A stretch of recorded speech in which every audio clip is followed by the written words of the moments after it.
The Metropolitan Police says a 17-year-old boy has been charged with the murder of 15-year-old Elianne Andam, who was stabbed to death in Croydon in South London. Well, let's cross there live now. Our correspondent Ivor Bennett is standing by for us in Croydon. So, Ivor, tell us more.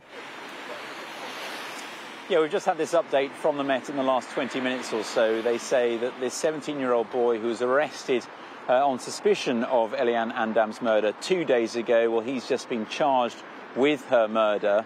He's been charged with murder and possession of a knife, and he's due to appear in court, youth court, sitting at Croydon Magistrates Court later on today. This follows an extensive investigation in the last 2 days.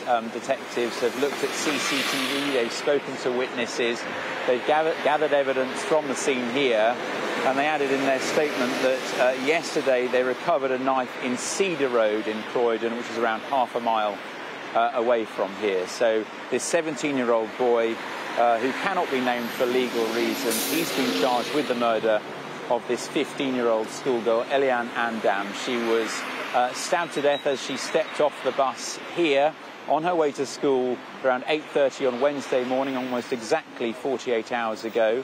And in those last 48 hours, a lot of flowers have been left on this spot, which really hits home to you the impact her death has had on the community. And yesterday, a vigil was held here yesterday evening in her memory. Lots of her friends and family turned up to pay tribute to her in what was clearly a very emotional and painful experience for them. A statement was read on behalf of the family by the Bishop of Croydon, in which they described Elianne as a beautiful person inside and out, and they said that they are overwhelmed with sorrow and grief at her death. She was just 15 years old.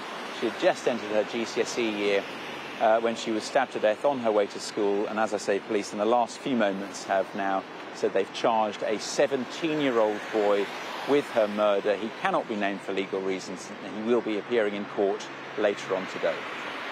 Ivor, thanks very much indeed.